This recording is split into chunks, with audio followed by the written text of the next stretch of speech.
Hi friends, welcome out to another episode of Andrew Good Camera. In this episode, we're going to be comparing two Canon telephoto zoom lenses, the 24-240 variable aperture lens and the 70-200 f4.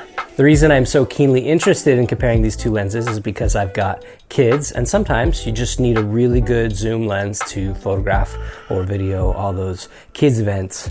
But since I have kids, that also means that I'm straight up broke, so I've got to spend as little money as possible on the best dad lens as possible. So since the financials are my biggest constraint, let's talk about what sort of financial ruin these lenses will bring down on me first.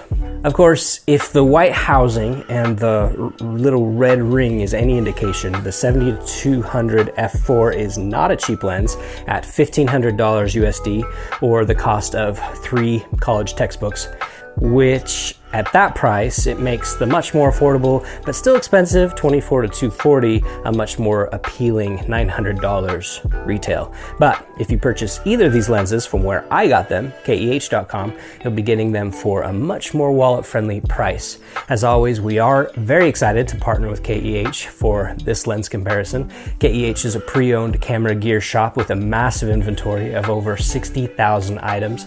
This provides a wide range of selection from ultra-rare cameras to top 100 best-selling gear and beyond. KEH has a strict grading process for each item, which means you'll be getting incredibly high-quality gear at an affordable price, and you can be confident that your equipment has been thoroughly cleaned, tested, and graded before purchase. They also have a free 180-day warranty and a default 21-day return policy, which can be extended by using their Extend product protection for additional coverage. As a special offer for our community, KEH has provided an exclusive discount code. Use Andrew-1 at checkout for 5% off your first order. All right, so back to these lenses. Obviously, if I want to continue to feed and clothe my children, I should be looking at the 24-240, but the big question is, will it be enough? Will the image quality be enough? Will the performance in low light be enough? Will the autofocus be snappy enough? All of these questions are questions that I have. Can I get away with this lens and be happy with it? Or should I go ahead and sell my organs and get the 70-200 and not compromise?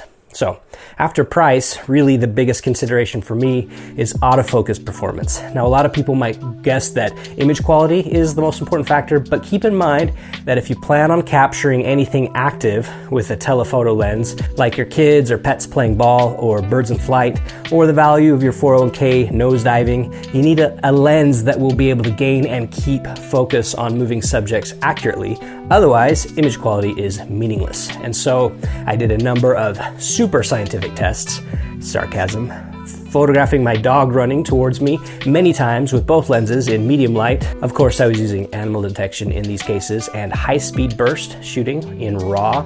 And both lenses fared about the same, hitting focus on the face about 60% of the time. I also took these lenses with me and photographed my daughter in really low light at the skating rink.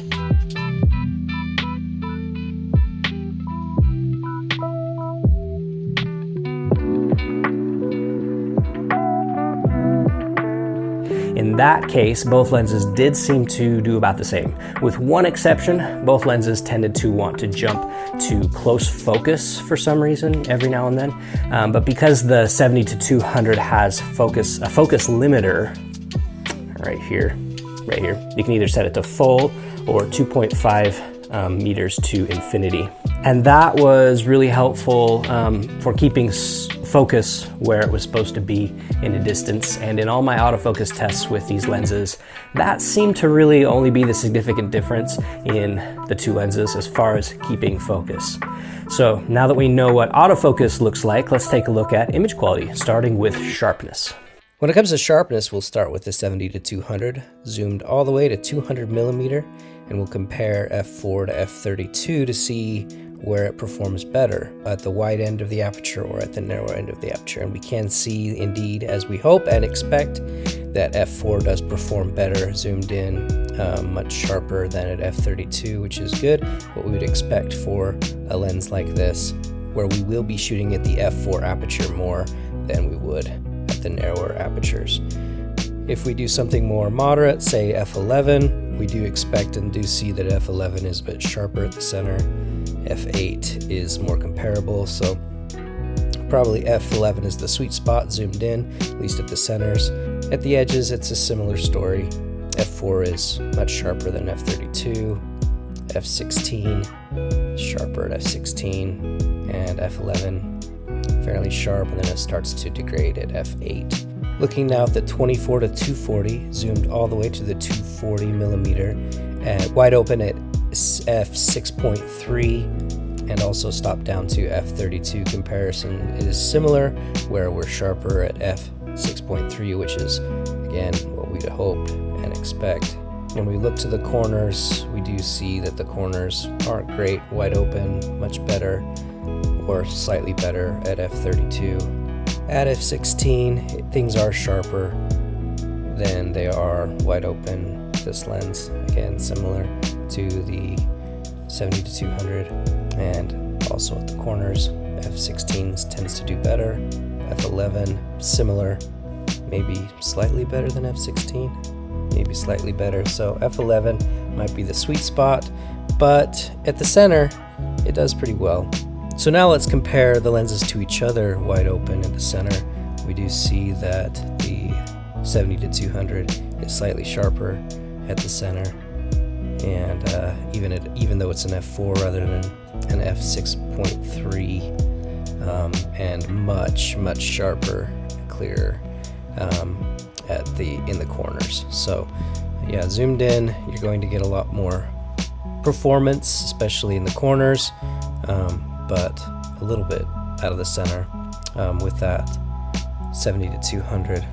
When we look at where they both seem to perform better, at the f11, f16, we see that the 70-200 is still sharper, but at the center and of course at the edges, much sharper. Now we'll zoom out and look at the wider side of things, the 70mm from that 70-200. We do see that at f4 it is much sharper than at f32 at the center, and sharper and better contrast in the corners as well, though not a whole lot of improvement there. When we compare f4 to f11 with the same lens, we do see that things are slightly sharper at the f11 as we might expect, although not all that much.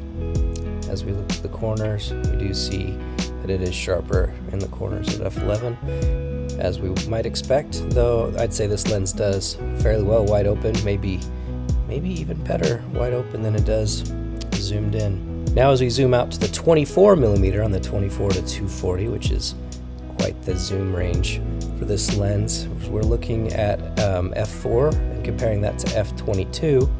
We do see that things are sharper at f4, which is good news. At the corners, though, things tend to smear and get a bit muddy and distorted, more so at the f4 than they do at the f22. We compare f4 to, let's say, f11. We see that things are much clearer in the corner, although you do see that chromatic aberration that I haven't seen it with either of these lenses so far anywhere at the corners, and it is much sharper in the center at f11. So this lens doesn't do quite as well zoomed out, I'd say, than that 70-200, but that is to be expected with a wider ranged lens. So let's compare each of these, the wide lens, to each other now. When we look at f4 on both of these lenses, I actually want to say that the 24 to 240 is maybe slightly sharper, but can be deceiving also because the close focus, you can't quite get as close with the 24 to 240. So it's not apples to apples exactly with the close focus. I can get the whole thing in frame, as you see. So hard to tell exactly. I'd say they're pretty similar, but maybe slightly sharper at the center with the 24 to 240. Definitely not great, as you saw before at the corners, whereas the corners with the 70mm zoomed to the 70 did significantly better. When we compare these lenses zoomed out at f11, I'd say they're really close. Again, it's not apples to apples, but as far as I can tell, these are really similar in the center, and then in the corners, yeah, it's not all that great at f11 for the 24-240, but pretty solid performance from the 70-200. In conclusion, we do see that the 70-200 is overall much sharper, and where it counts, a lot sharper. If corners are not as important to you, then the differences aren't as significant, at least zoomed in. If the edges, corners aren't as important to you, say if you're doing a lot of wildlife or doing things that don't require edge-to-edge sharpness, then the sharpness difference is not all that great, and I would say you may be pretty happy with the 24-240. It performs just fine as far as sharpness, and not too far behind the 70-200. But if you do need that edge-to-edge sharpness, definitely you're going to want to go with the 70-200. Another important factor for me is close focus. I really enjoy getting close and getting details with just about any lens. And as a dad on vacations, either of these lenses would be great as a shoot-around lens. And sometimes you just want to get in close and get those details, all the trappings of your journey. When it comes to close focus or maximum reproduction ratio, the 24-240 is not wonderful at the wide end, where a lot of zoom lenses actually do really well wide. This lens does not perform very well, not allowing you to get as close as the 70-200, which isn't actually all that impressive either, but certainly not as poor as the 24-240. Zoomed in, things get a lot better for both lenses, where you are able to get a lot larger maximum reproduction ratio out of both lenses. Similar, slightly closer with the 70-200, but you do notice at that 240 there's a lot more chromatic aberration happening than what you would hope or expect. So that's something that you'll want to be aware of if you plan to shoot subjects at that maximum reproduction ratio. Zoomed at the 240, you will get some artifacts. You also notice here that the bokeh looks not amazing. It's a very nervous and kind of, I don't know how to describe it, but it certainly is not as smooth as what you see over here with the 70-200. Lastly, let's talk about build quality. To me, both of these lenses seem really robust and great quality. Zooming feels great with both of these lenses. There isn't really anything as far as build quality to me that gets in the way of their handling. They feel really good. Of course, the 70-200 is going to have those weather sealed gaskets or weather resistant gaskets that the 24-240 does not have. That may be a factor for you. I don't tend to worry too much, and I'm never out in a hurricane, so I'm not too worried about that, but you may be. I'm more worried about being underwater in my credit, but neither of these lenses are going to help with that. And as I said before, there is that focusing limiter on the 70-200. It also though does have a 3 stabilizing modes, and that helps a lot when it comes to limiting your stabilization up and down if you're panning right to left, for instance, or the different modes, which this guy does not have. So that's interesting. It's nice. I'm not sure all these small perks alone make it or break it as far as a purchasing decision, but the elephant in the room, one of the biggest determining factors I have not mentioned yet, is it might, and that's the aperture ranges of these lenses. Of course, there is an even more expensive zoom lens we didn't talk about, which is like this one, the 70-200, but it has an f2.8 aperture. But because I can't take out a third mortgage on our home, that's out of the question for me. But that lens, of course, is going to do much better in low light and provide what some portrait photographers will consider a more pleasing wide open portrait photo. But in my experience with the Canon R5, which I'm filming on right now, with this lens and that constant f4 aperture, it actually does really well in low light. Sure, you'll get a little bit of noise, but for my purposes, it's not bad.